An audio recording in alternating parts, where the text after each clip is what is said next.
Bonjour, je suis Julien Cartier, responsable de l'information des publics au sein du département Prévention Cancer Environnement au Centre Léon Bérard. Donc j'ai le plaisir de vous faire une présentation sur la thématique de la prévention des cancers, sur l'invitation de la ligne de Chalon-sur-Saône que je remercie pour m'avoir sollicité pour vous parler de cette question très importante de la prévention des cancers. Alors, quelques mots sur le Centre Léon Bérard. Le Centre Léon Bérard est un établissement dédié 100% à la lutte contre le cancer, qui est né des ordonnances 45 et qui a le statut d'établissement de soins privés d'intérêt collectif, ce qu'on appelle les ESPIC. Et il y a 18 centres de lutte contre le cancer aujourd'hui en France, des centres régionaux, pour en citer quelques-uns, à Paris, l'Institut Curie ou l'Institut Gustave Roussy, à Marseille, l'Institut Paoli-Calmette, et donc à Lyon, et pour la région, le Centre Léon Bérard et le Centre Jean Perrin à Clermont-Ferrand. Nous avons plusieurs missions: la prévention, le soin, l'enseignement et la recherche et les innovations sur la thématique de la cancérologie. Et vous voyez sur cette diapositive, le nombre de salariés est assez important, 1700, 500 chercheurs et un plateau technique très important, et aussi des locaux pour les différents aspects de la recherche en cancérologie, à la fois les recherches animales, au niveau cellulaire, mais aussi des études épidémiologiques chez l'homme, dont on parlera un petit peu après tout à l'heure. La provenance géographique des patients qui viennent au centre sont une majorité venant de Rhône-Alpes, mais aussi Saône-et-Loire et les départements proches de la région Auvergne-Rhône-Alpes. Alors, moi, je vous parle en tant que responsable de l'information des publics au sein du département Prévention Cancer Environnement.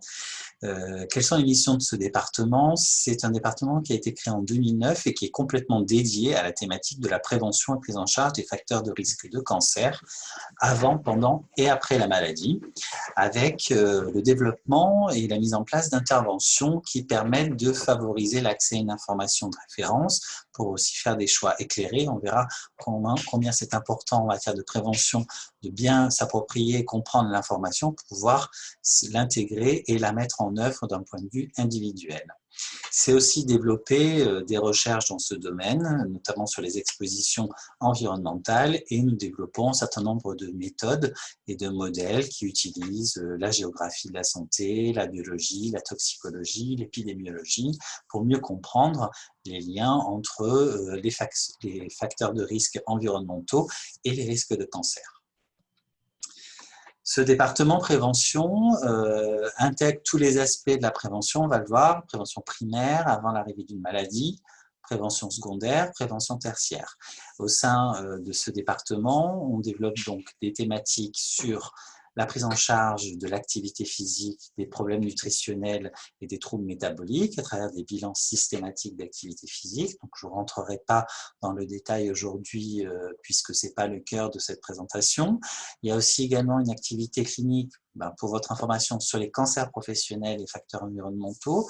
Donc, au centre, on reçoit des patients qui souhaitent, qui s'interrogent sur l'origine professionnelle de leur cancer. Ils peuvent bénéficier d'une consultation, qu'ils soient pris en charge ou non au Centre Léon Bérard, ils peuvent bénéficier de cette consultation sur les cancers professionnels.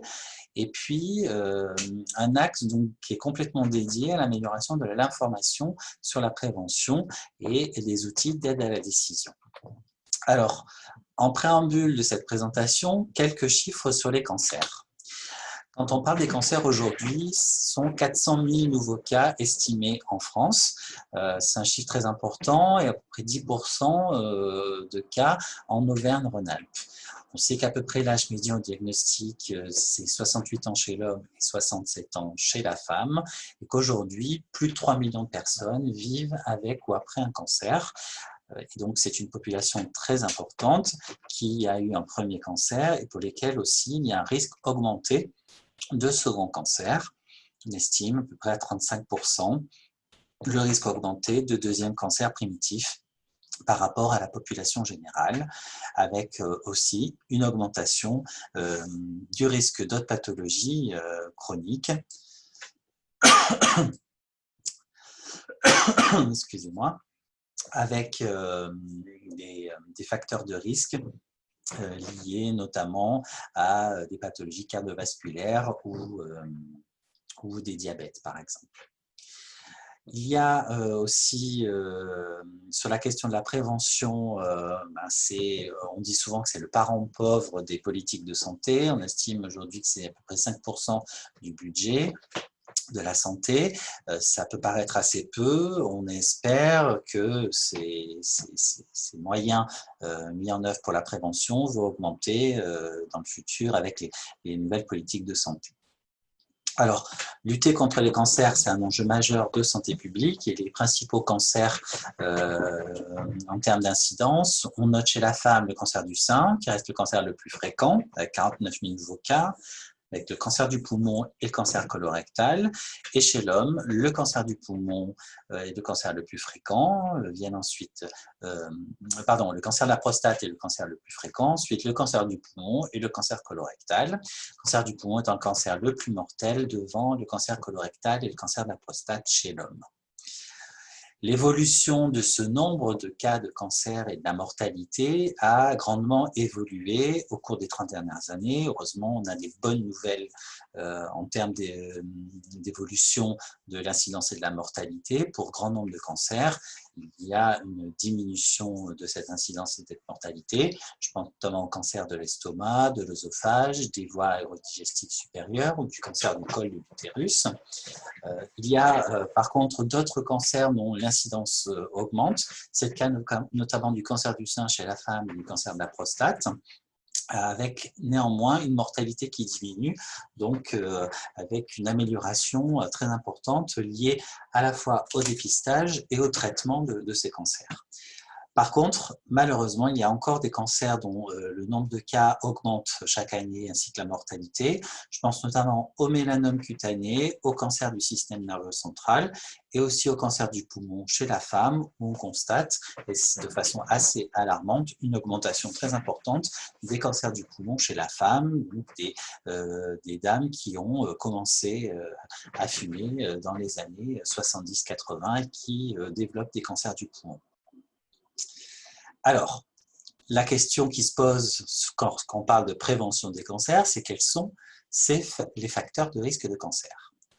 Alors, on aurait pu, si nous avions pu nous réunir sur Chalon-sur-Saône comme c'était prévu initialement, pouvoir répondre à un petit quiz que je voulais vous proposer sur ces différents facteurs de risque. Mais interrogeons-nous quand même quelques instants sur, d'après vous, quels sont les différents facteurs de risque de cancer? Il y en a plusieurs qui interagissent. Certains, cumulés, peuvent augmenter ou démultiplier le risque de cancer. Et donc, on parle de facteurs de risque et de facteurs protecteurs de cancer. Alors, on va aborder ces différents facteurs de risque, notamment un premier facteur de risque, les infections dont on pense assez peu lorsqu'on réfléchit comme ça à ces facteurs de risque, notamment dans l'exposition à des bactéries et des virus, je pense à l'hépatite B ou au papillomavirus, le virus HPV.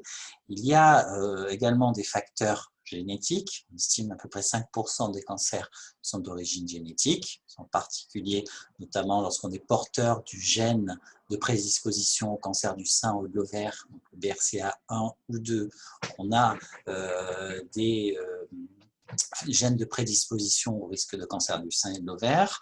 Il y a aussi les facteurs environnementaux et professionnels. Il y a des facteurs dont on pense rarement, ce sont les facteurs socio-économiques. On sait aujourd'hui que le niveau d'éducation, le type d'emploi peut potentiellement augmenter le risque de certains cancers, notamment certains cancers professionnels. Et puis, les comportements, les modes de vie, nos modes de vie, la consommation de tabac et d'alcool, l'alimentation déséquilibrée, on verra, et la sédentarité sont aussi des facteurs de risque importants de cancer. Alors, quand on parle de facteurs environnementaux, on peut avoir une définition restrictive ou large de l'environnement. Et donc, j'attire votre attention sur le fait que lorsqu'on parle d'environnement, on va être dans une définition, dans une perception et une définition plus ou moins large qui fait qu'on va pouvoir lire dans les journaux, dans la littérature, parfois on entend tout est lié à l'environnement, tous les cancers sont liés à l'environnement, ou une grande majorité des cancers sont dus à l'environnement, 80%, on l'a souvent vu dans des articles scientifiques. Lorsque on entend cette notion de 80% des cancers sont dus à des facteurs environnementaux, c'est une définition très large de l'environnement qui englobe grosso modo tout ce qui n'est pas génétique, donc qui englobe tous les facteurs de risque, l'alimentation, le tabac, l'alcool, les facteurs psychosociaux et esthétiques, alors que lorsqu'on va peut-être analyser d'autres études, notamment celle de l'ANSES, qui est l'Agence nationale de sécurité sanitaire, qui elle va avoir une définition un petit peu plus restreinte des facteurs environnementaux et va considérer que ce sont plutôt les agents physiques, chimiques, biologiques présents dans l'eau que l'on boit, l'air que l'on respire, l'alimentation, qui va exposer à un risque. Et donc là, on est dans une définition un petit peu plus restrictive de l'environnement qui va nous amener à dire qu'à peu près 10 à 15% des cancers sont liés à des facteurs environnementaux. Alors, je vous rappelle ce qu'est un cancer. C'est important lorsqu'on ait en tête une définition commune, parce que lorsqu'on parle de prévention, on va agir sur les différentes caractéristiques de ce mécanisme, puisque c'est véritablement un mécanisme de développement d'une cellule normale en cellule cancéreuse. C'est un processus multifactoriel qui va être lié à des caractéristiques individuelles, l'âge, le sexe ou des prédispositions génétiques, le comportement et le mode de vie, donc s'il y a ou non consommation de tabac, d'alcool, d'une alimentation déséquilibrée, du manque d'activité physique, etc., ou l'exposition personnelle, professionnelle à des agents cancérogènes, je pense à des agents chimiques, des polluants, des rayonnements, ou l'exposition à des substances comme par exemple des pesticides. Alors, le cancer d'aujourd'hui est lié aux expositions, on va dire à la somme et à la multiplication des expositions tout au long de la vie, donc du ventre de la mère jusqu'aux différentes étapes du développement. Et c'est ce que l'on appelle aujourd'hui cette vision d'exposome, donc l'exposition à des facteurs environnementaux tout au long de sa vie, qui va faire qu'à un moment donné, dans ce mécanisme-là, dans ce processus, il va y avoir une modification des cellules qui pourra entraîner malheureusement, pour certains, des développements de cellules cancéreuses. Alors, cet environnement, c'est vrai qu'en matière de prévention, il est extrêmement important et on constate qu'il, pour certains cancers, une augmentation assez surprenante de certaines pathologies. Je pense au cancer du testicule, par exemple, qui est un cancer rare, mais qui est très fréquent chez l'homme de 18 à 40 ans. Et l'incidence, donc le nombre de cas de cancer du testicule en France, a doublé en 30 ans.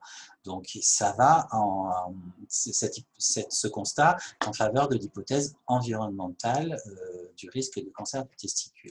On constate aussi que selon où on habite, selon le territoire, la zone géographique d'habitation, le nombre de cas de cancer va varier. Et puis, on constate aussi une évolution de l'incidence chez les migrants, où lorsque, par exemple, il y a un risque faible en Asie de certains cancers, il y a lorsque la personne migre dans un pays, par exemple occidental, qui a des facteurs de risque plus importants, les générations suivantes vont progressivement adopter l'environnement d'accueil et les facteurs de risque des pays occidentaux. Donc ça aussi va nous conforter vers des hypothèses environnementales des risques de cancer. Je vous parlais de disparité géographique. Cette carte vous montre de façon très rapide, plus c'est foncé, plus il y a de nombre de cas de cancer, tant chez l'homme que chez la femme. Vous voyez que, par exemple, il y a clairement une différence entre le nord de la France et le sud de la France pour le nombre de cas de cancer, avec voilà, une situation globalement plus favorable dans le sud du pays par rapport aux régions du nord. Par rapport aux migrants, je vous évoquais des études qui montrent que l'incidence du pays d'accueil, les migrants acquièrent très vite les facteurs de risque des personnes nées. Vous voyez par exemple cette étude entre les États-Unis et le pays d'origine, notamment au Japon ou en Chine, eh ben, il y a chez les sujets nés aux États-Unis de parents nés dans leur pays d'origine ou des sujets et parents nés aux États-Unis, vous voyez progressivement, il y a une acquisition des facteurs de risque du pays d'accueil. Donc, tout ça nous amène quand même à mieux comprendre ces facteurs environnementaux pour pouvoir les prévenir. Et donc aujourd'hui, quelles sont ces substances qu'on connaît aujourd'hui cancérogènes? Alors, ces substances cancérogènes, elles sont identifiées grâce à une classification des agents cancérogènes du Centre international de recherche sur le cancer, le CIRC, qui est basé à Lyon et avec qui on collabore énormément. Et ces agents ou substances sont classés, donc de 1 comme cancérogène pour l'homme, 2A probablement cancérogène, le groupe 2B est peut-être cancérogène, le groupe 3 est inclassable et le groupe 4 probablement pas cancérogène. Et donc cette classification scientifique, elle est basée à la fois sur les résultats d'études menées in vitro, d'études expérimentales chez l'animal, confortées aussi par des études épidémiologiques, c'est-à-dire menées chez des populations cibles, des populations concernées. Ce qui amène à classer des agents et substances. Vous voyez dans le groupe 1, plus de 120 agents, 80, plus de 80 dans le groupe probablement cancérogène. Donc, c'est-à-dire là, c'est des niveaux de connaissances scientifiques très élevés qui font qu'il faut pouvoir agir sur ces agents et pouvoir aussi prévenir les risques. Il y a aussi une autre classification qui est elle plus à valeur réglementaire, qui est le règlement CLP, qui va classer du 1A des substances dont le potentiel cancérigène est avéré, le 1B des substances dont le potentiel cancérigène pour l'être humain est supposé, et la catégorie 2 où les substances sont suspectées d'être cancérogènes. Cette classification européenne a valeur réglementaire. Alors, quelques exemples d'agents ou substances pour lesquels on a des données suffisantes chez l'homme en termes de risque de cancer. Au premier rang, il faut citer le tabac, qui a un impact très important sur de nombreux cancers, cancer colorectal, l'ovaire, les voies aérodigestifs supérieures, le cancer du poumon, l'estomac, le pancréas, les fosses nasales, cancer du col, la vessie, le rein, les leucémies myéloïdes. Donc le tabac, 40%, une grande majorité des cancers sont liés à l'exposition au tabac. On estime que c'est le premier facteur de risque de cancer sur lequel il est possible d'agir, d'arrêter la consommation, d'encourager les personnes à quitter cette consommation de tabac. Tabagisme passif est également un cancérogène avéré pour l'homme, en particulier en lien avec le cancer du poumon et les cancers du larynx et du pharynx. Il y a d'autres agents considérés comme cancérogènes. On peut citer aussi la pollution atmosphérique qui a été classée comme cancérogène, les gaz d'échappement des moteurs diesel, puis d'autres substances peut-être plus connues comme l'amiante qui a été classée cancérogène pour l'homme pour les cancers du poumon, du mésothélium, cancer de la clèvre, larynx, ovaire, et puis d'autres localisations comme le colorectum, pharynx et estomac. Il y a aussi des métiers qui ont été classés comme à risque de cancer, notamment les expositions chez le peintre qui entraînent des cancers du poumon, de la vessie, mésothélium, de leucémie de l'enfant, donc des données scientifiques extrêmement solides qui nous amènent à identifier sur le milieu professionnel en termes de prévention, il y a plein de choses à faire au niveau des cancers professionnels. On estime que 5% des cancers sont liés à des expositions professionnelles. Près de 10% des salariés en France, soit plus de 2 millions de personnes exposées à un agent ou à plusieurs agents cancérogènes au cours de leur activité professionnelle. Ça va être des expositions à l'amiante, les personnes qui travaillent dans le désamiantage, les aminés aromatiques, le benzène, le caoutchouc, le radon, qui est un gaz radioactif d'origine naturelle. Les poussières de bois, les poussières de cuir sont également des substances qui peuvent être présentes en milieu professionnel. Alors, je ne vais pas détailler cette diapositive, mais vous voyez que à travers ce corps humain et toutes ces informations autour, que tous les agents ces agents cancérogènes qui ont été classés par le Centre international de lutte contre le cancer vont concerner, on va dire, l'ensemble du corps humain, toutes les localisations possibles, du système nerveux jusqu'au système digestif et urinaire. Donc, il y a tous ces facteurs de risque de cancer qui ont été identifiés en lien avec ces cancers. Alors, comment les prévenir? C'est vraiment l'enjeu aussi de cette présentation. Qu'est-ce que l'on sait aujourd'hui et comment mieux agir en prévention? La prévention, d'abord, c'est l'ensemble des mesures qui visent à éviter ou à réduire le nombre et la gravité des maladies, accidents et handicaps. C'est la définition classique de l'Organisation mondiale de la santé. Il faut identifier les différents temps de la prévention. La prévention primaire, on s'adresse à tous les publics, à tous les usagers, en vue de réduire l'exposition à un facteur de risque et donc de diminuer le nombre de nouveaux cas d'une maladie.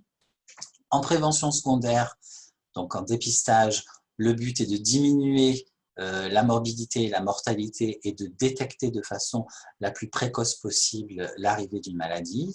Donc c'est le dépistage du cancer du sein, cancer colorectal ou du cancer du col de l'utérus.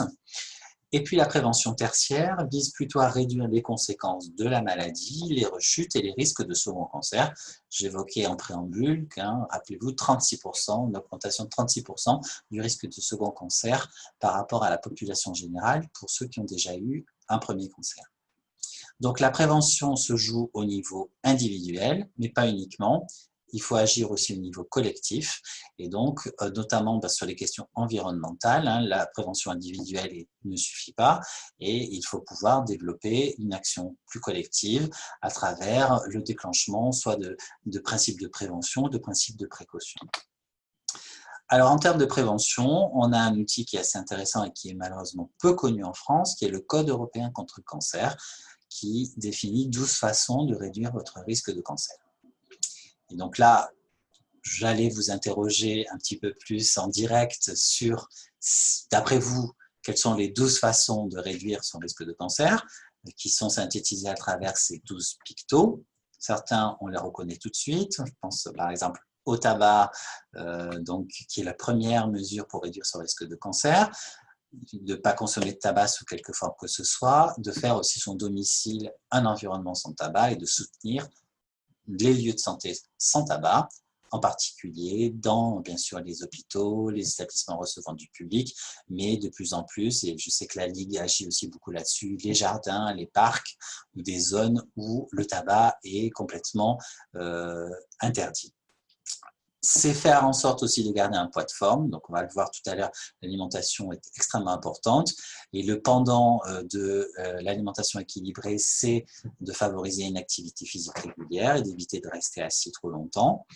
Donc, ça fait partie des recommandations du code. Limiter sa consommation d'alcool pour réduire son risque de cancer. Donc, il est bien sûr préférable de ne pas boire du tout d'alcool puisqu'il n'y a pas de seuil en dessous duquel il n'y a pas de risque de cancer, et que une dose d'alcool, 20 grammes d'éthanol dans un verre standard, que ce soit un verre de vin, un verre de bière, un apéritif, c'est la même dose d'alcool.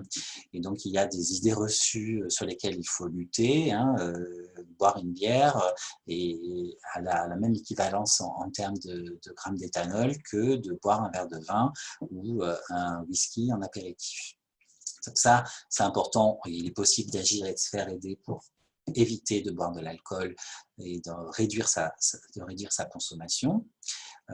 D'éviter aussi une exposition excessive au soleil. On a vu que les mélanomes faisaient partie des cancers sur lesquels il y a beaucoup de choses encore à améliorer et il y a des risques pour les personnes, en particulier les personnes qui ont des phototypes assez clairs, et aussi des risques. On préconise d'éviter complètement les appareils de bronzage, qui sont malheureusement encore autorisés en France et pour les personnes majeures. Et on augmente clairement son risque de mélanome cutané en s'exposant à des appareils de bronzage UV artificiels. D'autres consignes de ce code et de moyens d'agir en prévention, c'est la protection en milieu professionnel, c'est de respecter les consignes de sécurité au travail, et c'est également des mesures pour réduire les expositions au radon. Les régions radon, il y a des régions dans l'ouest lyonnais, Bretagne, en Corse ou dans d'autres régions de France, il y a des cartographies d'exposition au radon et c'est vrai que ça a un impact délétère pour la qualité de l'air intérieur. Donc, il y a des mesures et de prévention qui sont tout à fait faciles à mettre en œuvre à son domicile. On peut mesurer le niveau de radon dans les rez-de-chaussée des maisons, prévoir des ventilations et des moyens d'aération pour pouvoir éliminer ce risque dans les habitats.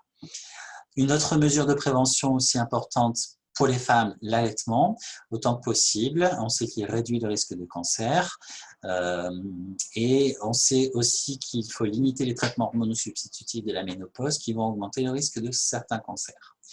Après, il y a un volet très important qui est autour de la vaccination contre l'hépatite B chez les nouveau-nés et pour les jeunes filles et les jeunes garçons, aujourd'hui, le virus du papillome humain. Donc, ces campagnes de vaccination sont très importantes pour réduire le risque de cancer du col. Il y a également les programmes de dépistage organisé du cancer du sein, du cancer colorectal et du cancer du col de l'utérus. Voilà les 12 mesures pour faire face au risque de cancer que vous pouvez retrouver sur le site internet du Code européen contre le cancer. Parler de l'alcool, ces doses d'alcool, la prévention, c'est lutter aussi contre certaines idées reçues. On pense que boire un verre de vin est moins risqué qu'un demi-verre de bière ou une coupe de champagne. Ce sont les mêmes doses d'alcool pur qui sont dans ces verres et il n'y a pas de seuil en dessous duquel il n'y a pas d'augmentation du risque. En termes de prévention avant, pendant et après un cancer, il est important d'agir sur les facteurs nutritionnels. Quand je parle de facteurs nutritionnels, c'est une équation à 3 dimensions avec le maintien d'une alimentation équilibrée, d'un poids de forme stable et une mise en activité physique régulière. La nutrition, il faut imaginer une balance entre les entrées, les apports énergétiques et les sorties. J'appelle les sorties, donc notre digestion, l'activité physique et le métabolisme de base pour maintenir, et c'est vraiment l'enjeu de la prévention des cancers en matière nutritionnelle, de maintenir une composition corporelle normale, votre poids de forme, et de le maintenir tout au long de la vie. Pour cela, on a plusieurs possibilités d'engager, par exemple, lorsqu'on est suivi pour un cancer ou après, des programmes d'activité physique adaptés. Et donc là, au Centre Léon Bérard, par exemple, on a la chance d'avoir un espace pyramide, une salle de sport dédiée qui permet de proposer à la fois aux adultes et aux adolescents et jeunes adultes, depuis 2010, des programmes d'activité physique avec des enseignants en APA qui sont à la disposition des patients pour à la fois faire du renforcement musculaire, des activités d'endurance, de respiration, d'étirement, de relaxation pour mobiliser le corps pendant et après le traitement. C'est important d'agir, je le disais aussi, sur le premier facteur de risque de cancer et le deuxième facteur de risque sont tabac et alcool. On sait que lorsqu'on agit sur le tabac, l'alcool, l'alimentation et l'activité physique, on peut déjà réduire de 40% le nombre de cancers. On évite 40% des cancers. Donc c'est une très bonne nouvelle en matière de prévention dont il faut agir et proposer des solutions pour essayer justement de limiter et d'éviter ces cancers qui sont vraiment des cancers évitables, 40% des cancers évitables, c'est énorme.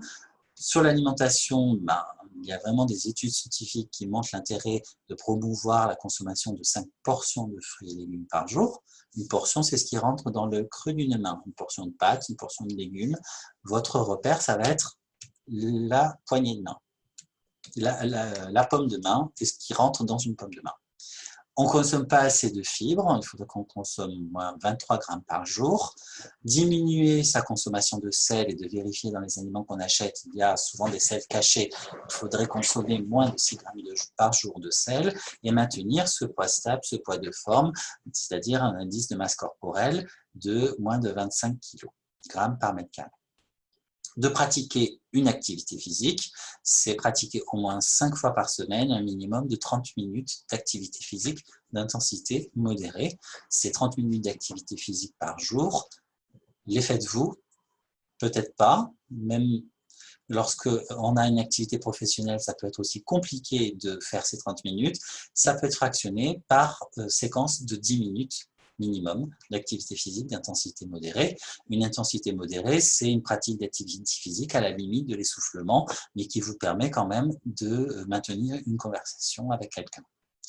L'allaitement, je le disais, via le code européen, ça fait partie des recommandations et lorsqu'il est possible d'allaiter au moins 6 mois son enfant, c'est un facteur protecteur de cancer et d'intégrer dans son quotidien ces recommandations pour se dire qu'on prend mieux soin de soi en maintenant un style de vie actif, une alimentation équilibrée et l'absence de consommation de tabac et d'alcool. Alors, pourquoi on insiste beaucoup sur ces facteurs de risque? C'est parce qu'aujourd'hui, on a vraiment des données scientifiques extrêmement fortes sur ces parts attribuables de risque de cancer liés à des facteurs nutritionnels ou environnementaux. Donc, ce sont des études qui ont été menées très récemment et notamment en France sur le lien entre tabac, alcool, alimentation, manque d'activité physique et puis des expositions professionnelles, les rayonnements et les substances. Et on a bien estimé aujourd'hui le nombre de nouveaux cas attribuables. C'est pour ça qu'on était amené à identifier que 40% des cancers pouvaient être évités. Grâce à ces études, je ne vais pas vous développer l'ensemble de l'étude scientifique qui a été menée, mais elle a été menée de manière extrêmement rigoureuse pour calculer justement cette fraction attribuable estimée pour chaque localisation de cancer. Ce qui amène à vous présenter ce graphique qui est assez simple à comprendre, qui permet d'identifier pour chaque facteur de risque lié au mode de vie et à l'environnement, donc tabac, alcool, alimentation, donc vous voyez sur la gauche de l'écran, et vous montrer le nombre de cas de cancer impliqués par ces différents facteurs de risque. On voit tout de suite la place très importante du tabac et de l'alcool, mais aussi de l'alimentation, du surpoids, des infections, des expositions professionnelles, des expositions aux UV et de manière un peu plus réduite de la pollution de l'air extérieur ou des expositions à des agents comme l'arsenic ou le benzène. Ce qu'il faut retenir, c'est que le tabac est le premier responsable. 20% des cancers sont liés au tabac, donc c'est à peu près 68 000 nouveaux cas. Viennent ensuite l'alcool, l'alimentation et le surpoids et l'obésité. Les causes majeures chez l'homme de cancer sont liées au tabac, à l'alcool, à l'alimentation et aux expositions professionnelles. Et les causes majeures chez la femme sont liées au tabac, à l'alcool et au surpoids et à l'obésité. Il y a des grosses différences entre l'homme et la femme et en fait toutes ces données sont très importantes pour agir en prévention ciblée auprès des publics. Vous voyez qu'on ne va pas agir de la même façon chez un homme ou chez une femme sur les messages de prévention, sur les expositions et donc il faut avoir ces données-là pour pouvoir adapter et personnaliser la prévention. Donc des grosses différences entre les hommes et les femmes par rapport au tabac, mais une différence de 9%, les expositions professionnelles et le manque d'activité physique, voilà, qui va concerner plus par exemple les femmes que les hommes. Donc les cancers les plus dépendants des facteurs de risque modifiables, ce sont les cancers du col, de l'utérus et aussi les sarcomes de Kaposi. Chez l'homme, prostate, poumon, colorectal, et chez la femme, le sein, le colorectal et les cancers du poumon. Donc tout ça nous apporte des informations très importantes pour essayer d'agir sur ces facteurs de risque. C'est là qu'on arrive à ce calcul de 41% de cancer. En fait, on dit 40% pour des facilités de compréhension et d'appropriation du message. En vérité, c'est 41% des cancers sont liés à des facteurs de risque liés au mode de vie. Avec le tabac, donc la première cause de cancer dans tous les pays, que ce soit la France ou ailleurs, et l'alcool, la deuxième cause de cancer en France, alors que au Royaume-Uni, la deuxième cause de cancer, ce n'est pas l'alcool, c'est le surpoids, l'obésité, et en Australie, la deuxième cause de cancer après le tabac, ce sont l'exposition aux UV. En France, on a clairement une consommation élevée d'alcool, 2,6 verres par jour chez les 15 ans et plus, avec une majorité de consommation qui se tourne sur le vin, 59%, les alcools forts 21% et la bière 19%. Donc, bien sûr, comme toute étude, il y a un certain nombre de limites qui ont été identifiées. Ce qu'il faut retenir, c'est qu'il y a éventuellement des facteurs protecteurs qui n'ont pas été pris en compte chez les personnes qui ont fait partie de cette étude. Donc voilà, on peut modérer un petit peu, mais ce chiffre de 40% est reconnu au niveau international. La plupart des expositions sont complètement évitables. Et donc, il y a vraiment moyen d'agir de manière très importante pour améliorer l'information sur les risques et aussi de permettre à des professionnels de santé de prendre le relais, notamment sur le tabac et l'alcool, où la prise en charge médicale ou paramédicale est extrêmement importante pour aider les gens à arrêter leur consommation. Donc, au total, sur ces facteurs de risque sur lesquels on peut agir, si on avait à prioriser des actions de prévention au niveau individuel, il faut qu'on agisse mieux et ensemble sur la consommation de tabac, d'alcool, l'alimentation déséquilibrée et le surpoids et l'obésité, tout en n'oubliant pas les expositions professionnelles qui sont aussi assez importantes. On l'a dans l'étude, 3,6% sont liés à des expositions professionnelles, 4% liés à des agents infectieux. Alors, qu'est-ce qu'on peut retenir comme ressources utiles pour améliorer la prévention? Le premier outil que je vous propose, c'est d'aller sur le site cancerenvironnement.fr, qui est un portail d'information de référence que nous avons développé avec le Centre international de recherche sur le cancer, qui reprend l'ensemble de ces agents et substances présents dans l'environnement de vie, l'environnement professionnel et les facteurs nutritionnels, où vous allez retrouver l'information utile et les messages clés sur les moyens d'agir en prévention sur ces facteurs de risque. Sur ce site, vous retrouvez de nombreux contenus, vous naviguez par rubrique, vous retrouvez aussi des actualités sur la thématique cancer-environnement et des informations pratiques pour mieux comprendre ces enjeux. Vous voyez qu'il y a de nombreux documents. L'idée, c'est de pouvoir trouver tout de suite l'information qui vous intéresse, avec à la fois une entrée par substance, mais aussi une entrée par cancer, en fonction de la question que vous vous posez entre le lien, par exemple, entre le cancer du pancréas et tel ou tel agent chimique. Vous allez pouvoir retrouver le lien très facilement sur ce site. Alors, vous pouvez aussi, en termes de sensibilisation et de prévention, vous informer en vous abonnant via une lettre d'information trimestrielle et un bulletin de veille qui est bien évidemment gratuit, et puis suivre les contenus qui sont diffusés sur la page Facebook Cancer Environnement et sur le compte Twitter Cancer Environnement si vous êtes connecté sur les réseaux sociaux. L'idée, c'est de fournir une information de référence, je le disais, et de faciliter aussi l'accès à ces informations qu'on diffuse aussi auprès des chercheurs, des professionnels de santé qui ne sont pas forcément experts du domaine, et développer aussi des actions d'information et de communication. Donc, ce site internet, vous le retrouvez donc cancerenvironnement.fr très rapidement, même en tapant dans Google, et c'est véritablement un portail de référence qui, depuis 5 ans, bénéficie aussi d'un label de conformité, de qualité des sites santé sur Internet. C'est très important de pouvoir aussi permettre à des internautes d'avoir confiance en l'information qui est diffusée et qu'elle soit exempte de publicité ou de conflits d'intérêts potentiels.